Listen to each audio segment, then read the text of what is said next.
Hello বন্ধুরা, তোমাদেরকে আজকে দেখাবো কিভাবে গ্লাস কাটিং করা হয়। এই হচ্ছে ফিতা, এই টেপ, এটাতে মাইতে আমি বলবো কিভাবে এই গ্লাসটা আমি কাটিং করব। এই যে ফিতাটা দিয়ে এখান থেকে, এটা হচ্ছে কেস পেন, এটা মার্কার, এটা এখান থেকে 2.5 ইঞ্চি দাগ, সেম এখান থেকে 2.5 ইঞ্চি দাগ দিলাম। এই 2.5 ইঞ্চিটা দেখতে পাচ্ছ, এটা হলো মিডিল। এই মিডিল দিয়ে আমি হচ্ছে কাটবো, ঠিক আছে?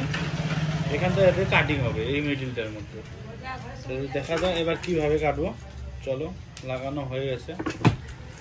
এই যে পেনটা, এই যে দেখতে পাচ্ছ, এটা হচ্ছে গ্লাস কাটা পেন, এটা হচ্ছে পেন।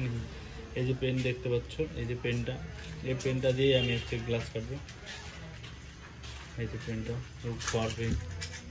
এই যে চলো দেখা যাক কিভাবে গ্লাসটা কাটি। আমি হালকা ডিজাইন করে নেব এই গ্লাসটার মধ্যে, হালকা এস কাটিং ডিজাইন আমি তোমাদেরকে দেখাবো। এস কাটিং ডিজাইন কিভাবে গ্লাসটা কাটিং করা হয়, ঠিক আছে? এই যে হচ্ছে মিডিল হোল্ড, এই যে মিডিল হোল্ডের মধ্যে মাঝখানটাই গ্লাস কাটিং করব। এর ভিতরে তেলও ঢুকানো যায় কর্নটার মধ্যে, বাট আমার তেল হয়ে গেছে এটার মধ্যে ঢুকানো। চলো এবার দেখা যাক কিভাবে গ্লাসটা কাটিং করি। তার মাঝখানে তোমাদেরকে বলে দিব, প্লিজ যে দেখবেন সাবস্ক্রাইব প্লিজ ফলো করে দিবেন। চলো এবার তাহলে শুরু করা যাক।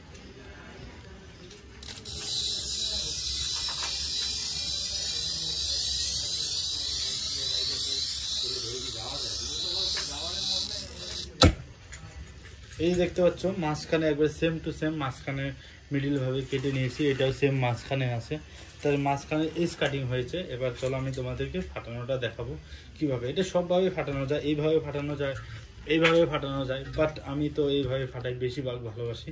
চলে আমি যেটা ভালোবাসি আমি সেটাই তোমাদের দেখাবো কিভাবে ভালোবাসি। এই দেখতে পাচ্ছ হালকা হালকা করে ফেটে যাচ্ছে, বাট কমপ্লিট সুন্দরভাবে কাটিং হয়ে গেছে। এত সুন্দর, এই যে দেখতে পাচ্ছ সুন্দরভাবে কাটিং করলাম। মাঝখানটায় কোনো ডিসপুট নাই, এখানটায় কোনো ডিসপুট হয় না, যেইভাবে আমি কেটেছি সেইভাবেই এটা হয়েছে।